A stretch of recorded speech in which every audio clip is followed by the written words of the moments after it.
سڪرنڊ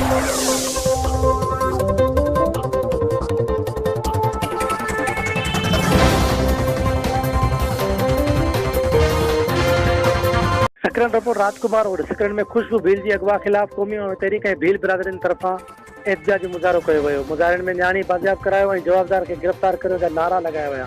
قومي ऐं तहरीक जे इमदाद खीरियो, सिंधी नौजवान तहरीक जे यूसुफ मेतेलो, मोहन भील, जीवन भील ऐं ॿियनि ख़िताब कंदे चयो त हथियारनि जे ज़ोर ते भील बिरादरी जी न्याणी अगवा कंदड़ जवाबदार शमन मोरिजो, अता मोरिजो न्याणी खे अगवा करे विया, मगर पुलिस न्याणी बाज़ियाब न कराए सघी आहे.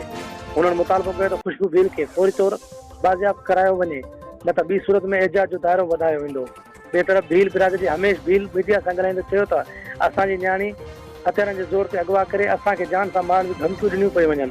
पुलिस असांजे न्याणी जो अगवा जो केस दाख़िल न पई करे, अदालत जे हुकुम ते केस दाख़िल कयो वियो हो. हुननि आला अख़्तियारनि खां मुतालबो कयो त असांजी न्याणी बाज़ियाब कराए अॻिले बिरादरियुनि खां एहसासी मोरम ख़तमु कई वञे.